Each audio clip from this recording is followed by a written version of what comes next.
I'm Corbett Wall with DV Auction, here with your feeder flash for Monday, August the 1st. Hard to believe it's August the 1st already. Brought to you in part by Macrocin by Bimeda. Macrocin is a bold, straight shooting telithromycin injection that does what it's supposed to do for you, your cattle, and your bottom line. To learn more about how it compares head to head with Pioneer products, go to macrocin.com. Also, Joplin Regional Stockyards. Joplin Stockyards have their regular feeder cattle sale here on Monday, but don't forget, coming up here on Wednesday, the 3rd, they are having a special cow and bull sale at 4:30 in the afternoon. It'll be after the weigh-ups, and they've got several dispersals. It's been really dry in that area, and suddenly we've got guys kind of selling out or thinning down on the herd, but several dispersals that I saw advertised, and so don't miss that sale. You can get on to dvauction.com. You can view and bid that sale right there. If you want to bid on DV Auction, you've never done it, you might want to call them before the sale and make sure that you're approved. But don't forget Joplin Regional Stockyards on Monday here and on Wednesday for the special cow and bull sale. King of the Ring, and I tell you what, the Winter family in Dodge City, Kansas is first class, and they're so gracious, and they hosted an A1 top rate auctioneer contest, special feeder cattle auction, several events including the Hall of Fame Cattle Feeders or Cattle Marketers Hall of Fame, excuse me, and it was just all first class. We played golf on Friday afternoon after they had their High Plains video auction. We had a good time playing golf. We went to the Hall of Fame, Cattle Marketers Hall of Fame induction. Had several celebrities there, including Ralph Wade there. He was inducted, and he had a nice acceptance speech. They had the induction of Ray Winter, who was a legend and icon in the cattle marketing industry. And I had thought that he was already in there. I couldn't believe that he wasn't, but it's only been going on for a few years here. But they inducted Ray Winter, who was very instrumental into the career and I'm going to say even personality and life of my friend John Campbell. And John Campbell is the one that got up and spoke for him, and you have to find it somewhere on YouTube. I'm not sure where you can find it, but the induction speech that John Campbell gave for his mentor Ray Winter was unbelievable, and it's in John Campbell's style. I tell you what, if you guys get a chance to watch that, you absolutely have to watch it. But that they come down to the auctioneer contest, the King of the Ring auctioneer, which is really the daddy of them all when it comes to payoffs. The winner got $15,000 plus several other prizes there, but had 10 of the best auctioneers from all around the United States there, and I got to be a judge. They treated the judges like gold too. I think you can see over my shoulder there the grab bag that Darcy Winter put together for us, and she arranged everything, and it was unbelievable how everything just went according to plan, and everything was scheduled perfectly. When we got done with the auctioneer contest, the sale was over within 5 minutes. And then they had the awards given, and it was just unbelievable. And then we all had a good time. But my good friend from Alabama, Chuck Bradley, he ended up being the winner, and then that's who I had chosen, and I believe all the other auctioneer judges had chosen him too. I was telling somebody there right after the contest, they said, well, is that how you had it scored? And I said, well, I'll tell you two things. As long as Donald Trump decides to run for office, I'm going to vote for him. And when Chuck Bradley is in an auctioneer contest that I'm judging, he's going to win. And that's the way it was. He's just that good. I tell you what, and he's a young man, and he's humble about it, and I really enjoy being around him and his company, and so I think they are in for some change-ups down there at Montgomery Stockyards from what I've heard, but I'll give you more information on that as I hear them. But the reserve champion was another good friend of mine, Sisto Morales from Portales. and you make a $5 a day. But that's a joke that I always tell Sisto. His name is Sisto Paez, and he is a top hand. He's selling several more cow sales now. He's selling at Abilene, Texas. He's selling at Clinton, Oklahoma, at Woodward, Oklahoma. He likes to drive, so he lives in Portales, New Mexico. But he does a great job. And as soon as a few more of these guys kind of get out of his way, he'll be winning all of the top cattle auctioneer contests that there are. And then one thing that was really moving about the whole contest and ceremony was Roger Emig is a kind of a whatever you want to call it. He's a legend around here. He was a top auctioneer in his time.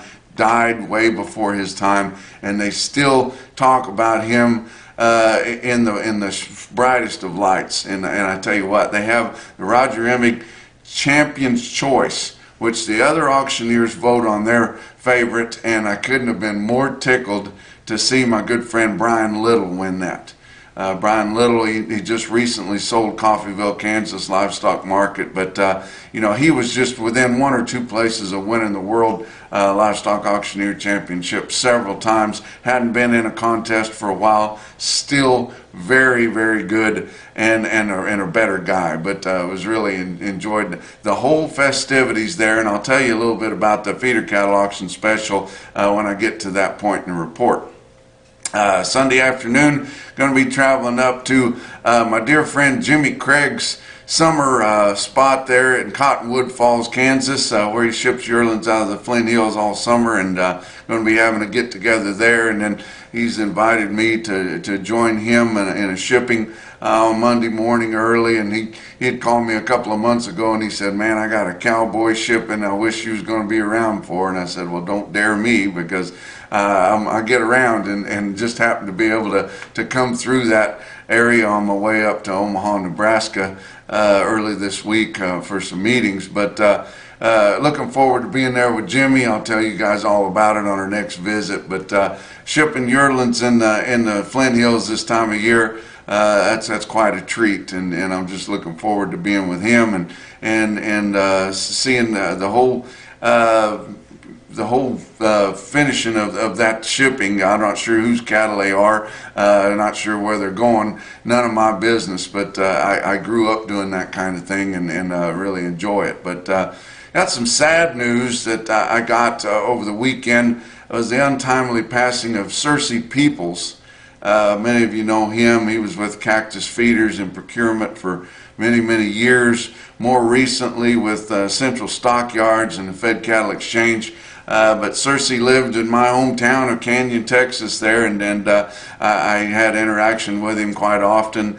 His son was active in Randall County Junior Livestock Show and sale, and I always auctioneer the premium sale, and Cersei, big Cersei and little Cersei would be there, but Cersei's mother would come from South Texas and always support the sale, and Cersei would take the bids, and you know, very knowledgeable in the cattle business, held several committee spots with the NCBA, and he'll certainly be missed, Cersei Peoples, and he was one of those guys you could hear him before you could see him, but you know, he always had his heart in the right place, and we're going to miss Cersei Peoples. Let's talk about your board for last week. August live cattle futures. Monday was up 37 cents. Tuesday was down 87. Wednesday down just 7 cents, and Thursday down 62. With Friday winding up your live cattle pits at up 27 cents. And in your August live cattle futures ended the week at 136.45. Which is not there's no basis for your Southern Plains guys anymore, because they can't even get more than 136 for their fat cattle. October contracts into the week at 142.22. August feeder cattle, Monday was down 2 1/4, Tuesday was down $1.87, Wednesday was up $1.67, Thursday they took that 167 back, and Friday was up $1.15, with August feeder cattle contracts ending the week at 178.57, which is still about a $5 premium to what your cash index prices are, and we're in August right now, and that will definitely come together. Your live cattle spot month may not come together with cash, but we will converge on feeder cattle because it's cash settled.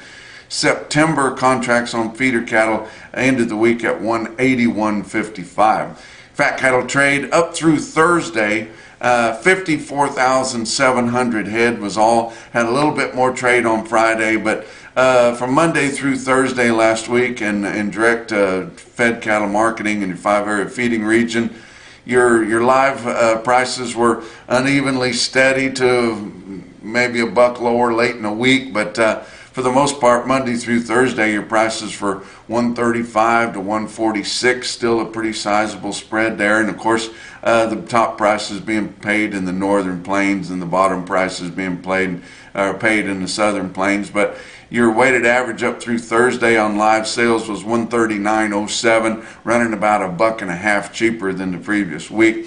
Dress sales were $2 to $3 lower through Thursday, from 222 to 230, with a weighted average on dress steers at 225.42, and that was down about $2 from the previous week. But everybody at the auction, there was a big crowd, of course, at King of the Ring sale, and talking to everybody. The moods were really good because we were getting rain. It rained all through our golf tournament on Friday, and then rained all through the night there, and ended up getting over 2 inches of rain in the Dodge City area, which they could use every drop of it. But green yearlings, and everybody had positive moods because the prices were high. But as you talk to people, and of course I knew that going in, everybody was a little bit worried because none of the yearlings that they sold on Saturday at the King of the Ring auctioneer contest at Dodge City Winter Livestock looked like they'd pencil out. Everybody was betting on the come, and of course they were cattle that would really perform. But you know, we've still got pretty high cost of gains. That corn's cheaper than what it was on the old crop, but still going to be pretty expensive to get those cattle where they need to be, and they're going to need a price on the fat cattle when they're done that's significantly higher than where we're at now. And knowing how hard it is to ever gain $1 and how easy it is to lose $3 in the market, and knowing that we're probably not going to get the cash market to where your futures are, because that just doesn't happen anymore, it's kind of scary. But on Friday, they sold a few more fats. Iowa sold 3,000 head on Friday, about 22,500 for the week, with live sales from 142 to 145, dress sales at 224. Nebraska, 900 head on Friday, a little over 22,000 for the week for them. Live sales in Nebraska, 138 was all. That's sounding like the Southern Plains, guys. And dress sales at 225. Kansas, just 300 head on Friday, 9,700 for the week, which is way down for them. Live sales from 134 to 136. Texas did not have any confirmed sales on Friday. Only 4,400 head sold in the Texas feedlot areas on a negotiated cash basis. That's about half what Dr. Kuntz and NCBA said we need for robust trade. Absolutely ridiculous, and you wonder why we can't gain anything in the market. We have no leverage and just don't trade enough cattle in a negotiated manner. Box beef cutout values were kind of mixed over the week. Your weighted average on all of last week's sales on choice cuts, 268.45. That was down 126 from the weighted average the previous week. And then our late sales on choice were a little bit higher than that, so it was coming back there late Friday. Select weighted average on all of last week's sales, 242.75. That was 50 cents higher than what your late Friday sales were, so they were coming back down. But that 242.75 weighted average was 41 cents higher than the previous week's weighted average. Choice Select spread just under $26, 523 loads of cuts, grinds, and trimmings. Talk about your feeder cattle market. Your real-time index on DB auction ended the week at 172.80. That was after your Saturday sales. That was up $3.03 compared to the end of the previous week, which that reflected your trends in your weekly feeder cattle auctions. Yearlings sold $3 to $7 higher where they were tested. calves $5 to $15 higher, and everybody is after these cattle guys. We know that our numbers are really tight, but we're not going to get to see that, especially at the fat cattle end, for quite a while.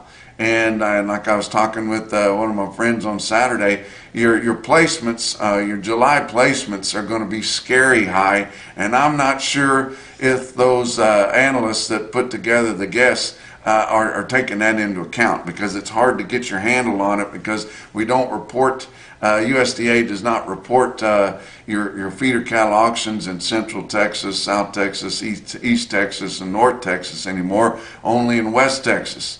So it's hard to get a handle on those numbers, and I'm not sure that they're going to understand how much they need to adjust on those. Talk about your Zoetis stick-out sale of the day, of course, was Saturday at Winter Livestock in Dodge City, Kansas. 7,800 head. You look at this automated market report from Cattle Market Central, you see almost 2,400 head of 7-weight, green, mostly black, steers right off the grass there. They averaged 767 with a weighted average price of 178.82. Almost 2,400 head of 8-weight steers. They averaged 845 with a weighted average price of 171.21. On the heifers, 1,113 head of 7-weight heifers. They'd be green yearlings too, and sold in big bunches. Averaged 746 pounds with a weighted average price of 167.86. Give you a few individual quotes, or actually here's several quotes come out of Fort Scott Livestock. It was a little tamer over there on the east side of the state in Kansas there, but you look at these loads of 865 to 965 pound yearling steers, and they bring from 160 to 170.10. There'd sure be some commodity cattle in those. And then go way out east to Bluegrass Stockyards in Richmond, Kentucky, and you back off about 50 pounds from the weights I gave you just now, way out in Kentucky, weighing 8 1/4 to 9 1/4, and you look at what they bring from 162 1/4 to 176. So we were starting to see the cattle bringing more as they got heavy, but now that we've seen your corn and feed prices back down, and we're getting back to where the lighter they are, the more they bring. But talk about an individual quote. How about Edina Livestock in Edina, Missouri? 61 head of 893 pound steers bring 177.10. But the best quote I saw late in the week or over the weekend, and your Macrocin no BS top quote for the day, come out of Winter Livestock in Dodge City, Kansas. The market reporter for the state of Kansas and USDA was sitting right there, and the highest cattle of the day did not make his report. Unbelievable. I mean, they stuck out like a sore thumb all through the day, and I jotted them down, but it was 70 head, 696 pound steers at $190. And that's your feeder flash for Monday.